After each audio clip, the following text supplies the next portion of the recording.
Husband one stops short of the restaurant's door and pulls the hood of Mei Ling's gray coat over her head. He cinches the hood's drawstrings, and Mei Ling's shoulder-length hair sprouts like cat whiskers around her chin. She smiles and stops him. Let me. She loosens and throws back the hood, and I am heartened to see how graciously she handles her controlling husband and stands up for herself. We 6 men surround and wall her off, giving her some private space. She flips her hair off her shoulders, catches the light in an undulating shimmer, gorgeous as a bolt of watered silk, and it's all I can do not to stare. When I next look up, I'm not surprised to find husband one glaring as if I violated her. He steps between us and pulls the hood over Mei Ling again before she finishes tucking away her hair. She takes hold of the strings this time and leaves them down. We are so honored to meet you today. She bows to Big Dad and then Dad, thanking them for an elaborate and delicious meal and for the pretty box of mooncakes. Husband one has little choice but to stop fussing at her and do the same. She turns to me next and squeezes my hand warmly. She closes my fingers before letting go, and a bolt of electricity shoots through me when I feel the sharp edges of a note. Despite the crowd around us, we've managed to reach each other. We've managed to establish a connection without speaking a single word. I barely have time to tuck the paper in my pocket before husband one shoehorns himself between us and appropriates my hand. After we say our goodbyes, husband one takes Mei Ling by the elbow and urges his counterpart to do the same. Flanked by 2 tall sentries, one rail thin and the other hulking, she seems both their prize and prisoner.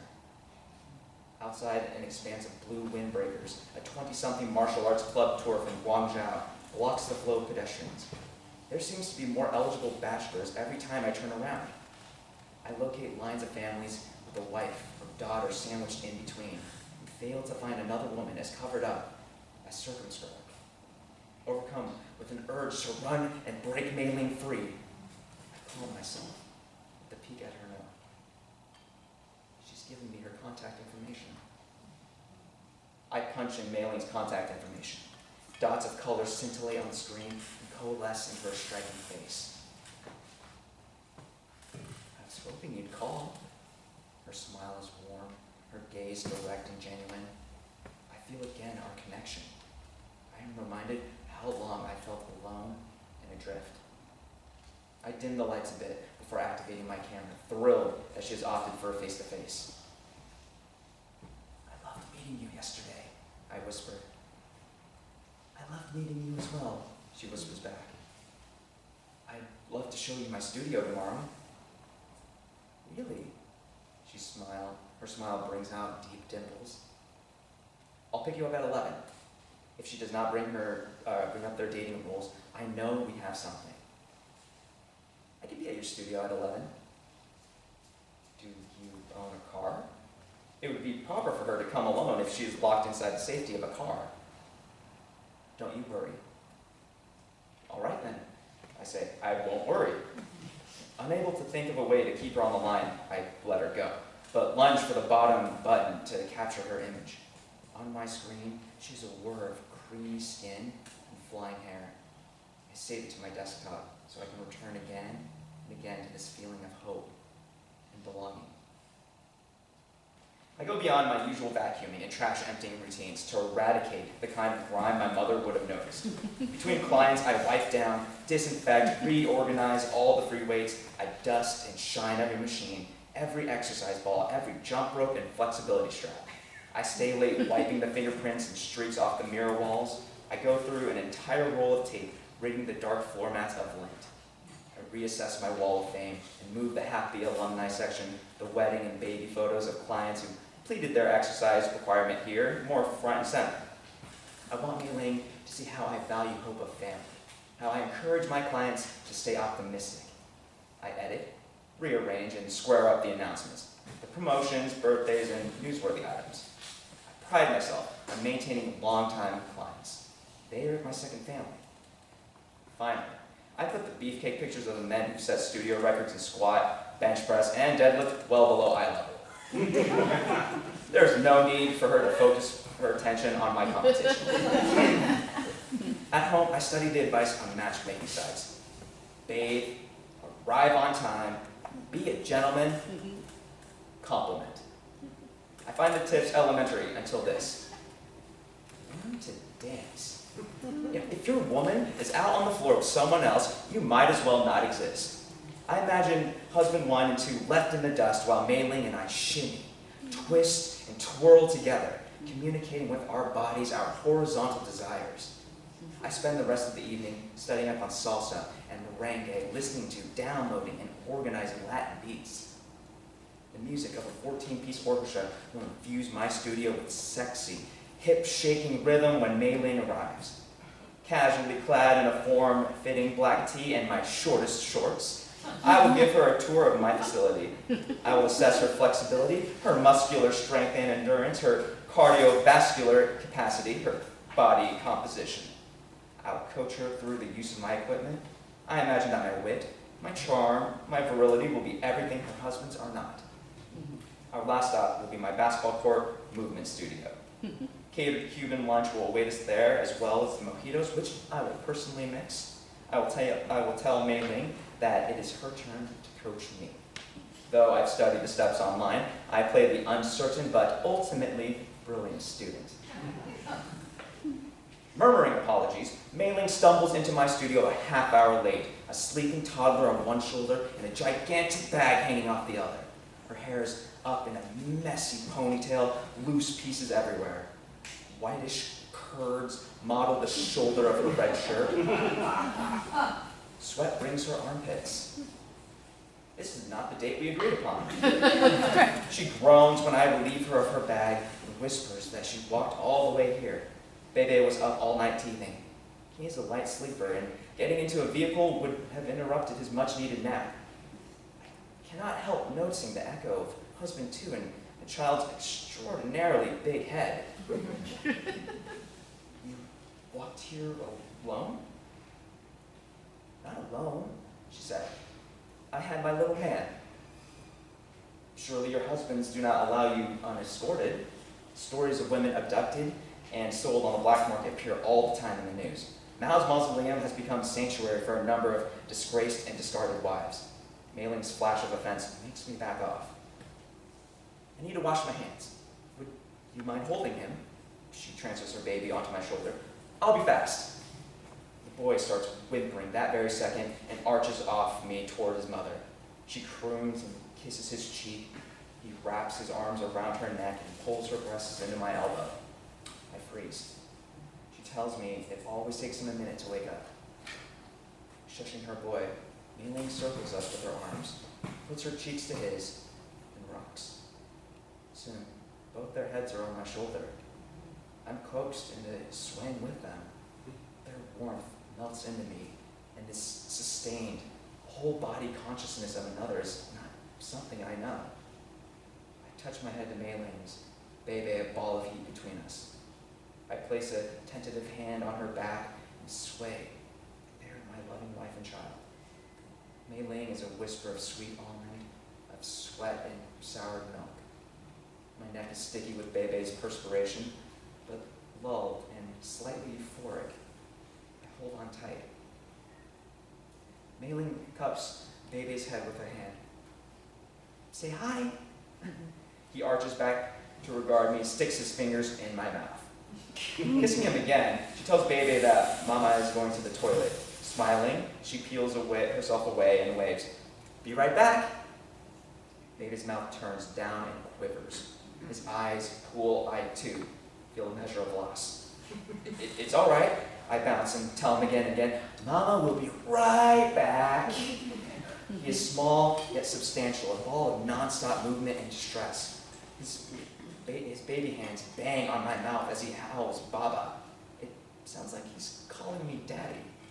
I move my head like a New Year's dancing lion, makes way to a more difficult target. Nothing comforts him. He nearly pokes my eye out, and I chomp down on the fingers the next time his hand comes near. I flush when Mei Ling returns and finds my teeth around her son's hand and him alternately wailing and calling me Daddy. He likes you. She cuddles her child. He calls everyone he likes Baba. Bebe mouths his fingers and pouts at me from his motherly perch. When he mumbles Baba again in between the sucking, Mei-Ling grins at me, delighted. Back in my main studio, Bebe shrieks and covers his ears. His snickered feet pummel his mother's stomach. Cooing all the while, Mei-Ling faces him away from her and apologizes to me again. I think it's the music. He doesn't like music. It's not even loud. I think the beat agitates him. There goes all my planning. I mean, what can I do but be a gentleman and turn off the merengue? I cross my arms and stand a distance away. I thought we had something. A special connection. The hots for each other even. I thought the two of us were in cahoots, securing a date without going through the proper channels. Turns out, she's the one who's pulled the fast one on me. Mei-Ling has apologized repeatedly, but not once has she said sorry for bringing Bebe. He nearly falls out of her arms, lunging for the ground. His squat legs motor toward the stability balls, crashes into the largest one, knocking it off the rack. The thing is bigger than he is. You found a purple ball! Mei-Ling claps as if he's managed the impossible. He asks if it's all right for him to play with it. Before I can answer, Bebe pushes another off its perch. Mei-Ling stops it from rolling away and asks what the balls are for. Show you. I set one ball behind me, rest a foot on it, and put my hands on the ground. There's an extremely difficult maneuver, the ball pike, that I plan on executing for her. Toes balanced on the ball, my toned behind up in the air, every muscle taut. It is a dazzling display of strength and agility. I hear another ball thump to the floor, and Mei-Ling stops watching me in order to corral it. She bounces the thing. Let's play. Bebe is too young to listen. He goes for the kettleball next. When it refuses to budge, he pulls with two hands and makes as if to sit down. My heart skips a beat as I tumble off my ball and lunge for the 16-kilo weight. Bebe pushes away my hand and renews his balling. He tries again to dislodge the kettleball, and I brace his back so he does not pull the weight on top of himself. On the rack, there are half a dozen more kettlebells with which he could off himself. I lift and fly him through the air like an airplane. I even make whooshing noises.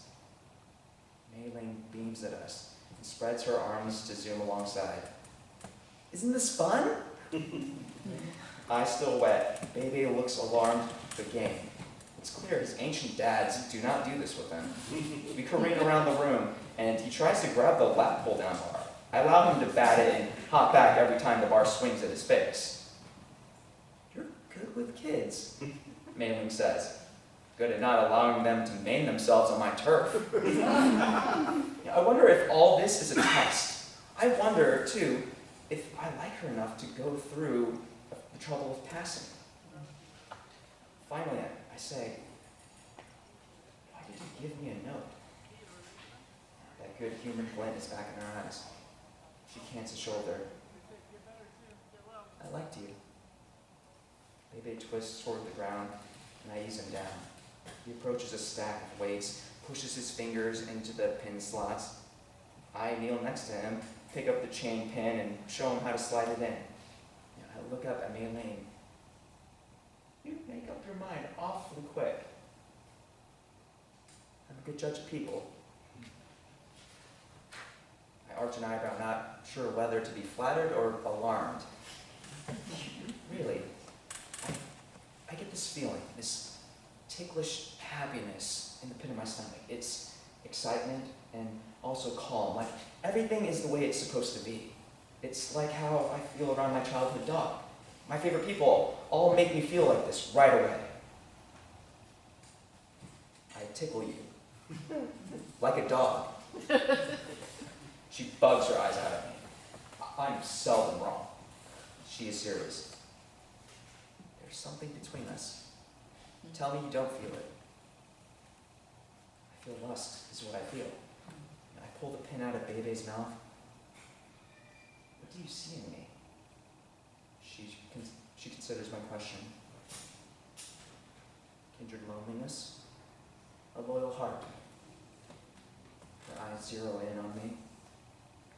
Brave, but false front. I frown. Does your second husband tickle you as well? Her smile is tight. He's really smart. A genius. She's quiet for a second. I don't regret it. She strokes the downy swirl atop her son's head. I pause as well to process her seeming honesty. And husband one. She tisks good-naturedly at the name. He's a tickler. I do not like her answer one bit. The floor of my studio is littered with elastic bands, foam blocks, ping pong balls, paper cups. Tired of luring Bebe away from it, one dangerous situation after another, I sit him on my shoulder and usher Mei Ling into my movement studio. Maybe the boy can entertain himself with the mirrors. What's this? Mei Ling approaches the table in the corner, crowded end to end with beef empanadas, shrimp croquetas, pork cubanos, and rum cake. I was hoping that you'd teach me to merengue, hence the music that we shut off, and this lunch is supposed to complement the Latin dancing. I rest my head ruefully on Bebe's thigh. She should know what she's missing. You did all of this for us? For you, you dumb egg. I want to say. She approaches and tugs on Bebe's foot. Look, yummy! From my outer studio, a man calls out Bebe's name.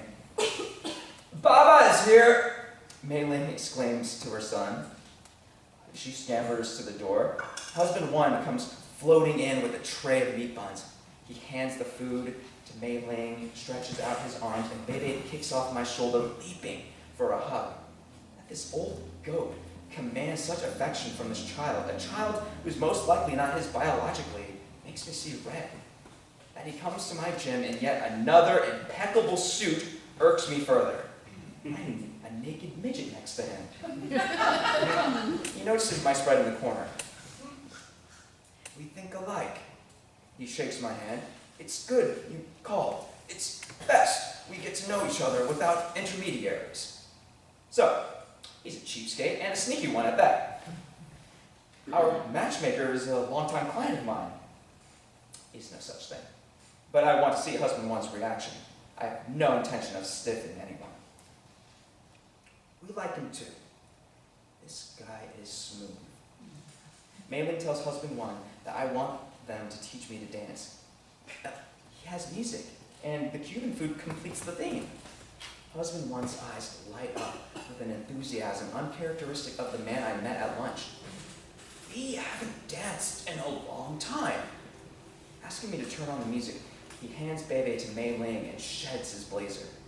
How is it possible for a shirt to stay so crisp under a jacket? Bebe hates music. I say, no such thing. He glides toward Mei Ling, a panther on the prowl. I could have let it go, but I make him take off his shoes. Of course, he says, we mustn't scuff up your floor. He sandwiched Bebe and begin to shimmy. They look practiced, sleek, like they belong together. Feeling like a dunce, I crank the music, pounding it louder than my ears can stand. 4 fingers in his mouth, Bebe drools between them, unperturbed, happy even. They sway, dipping him side to side. Like the matchmaking site says, I might as well not exist. Husband one spins Mei Ling out, pauses and turns to me. Come, join us. I'm not much of a dancer. I say, that was the line I rehearsed late last night. The line I was going to utter with great humility and then prove wrong, but the words could not be more true. I should go see if I stall unable to recall his name. Your other husband is lost outside. Mei Ling tells me he's at work and drags me by both hands to the center of the floor. Still holding on, she smiles into my eyes and shows me how to take side steps, to lead with my rib cage, then my hips. Husband one circles us with Bebe, modeling the move. She tells me I'm doing the merengue and repositions my right hand on her side just below her breast and straightens my left arm. My face is hot. My hands are shaky, my armpits gushing. She encourages me to feel the music, to let the orchestra live inside me. Just as I get the hang of it, husband one butts in. Mei Ling wraps an arm around him, Bebe on his shoulder between them. She drapes her other on me. Husband one does the same. Together, they smile at me. Okay, let's go left first, he says. Count of 10. Their steps sweep me sideways. Husband one keeps count and encourages me to hold on to them. There's nowhere to put my hand except around his waist. Lest I be thought uncooperative or worse, slow, I back up as much as possible and complete the stifling circle. My face is on fire, my limbs granite. I hardly know how to move, where to look. Close your eyes, Mei Ling says. I cannot be more grateful to shut them out. Ribcage, then hips, husband one chants. I block out his feline grace, loosen my shoulders, and try to feel the music again. I concentrate on my ribs and my hips, the rhythmic step and drag of my feet. I bump into husband one as our circle changes direction. He steadies me. You move like an athlete, he says. I suspect he's making fun of me, but the corners of his eyes twinkle with warmth. I'm so glad you want to dance, he continues. I've forgotten the joy dancing brings, this togetherness, this intimacy, this common direction and built-in safety net. All this is very much what I envisioned for our family. His rhapsodizing reminds me of the little tidbit I learned last night to impress Mei Ling. Merengue originated in cane fields among slaves who danced, dragging one foot because they were ankle chained. I asked if he likes athletes. Physical types? Very much so. Athletes know discipline and hard work. They've learned to play fair. Now, I suspect a dense workhorse is what he wants. He pauses, catches my eye this time before leaning and easing me into the opposite direction. I can't deny that I feel welcomed, that he's extended his hand to me time and again. I wonder if my cynicism is the false front Mei Ling mentioned.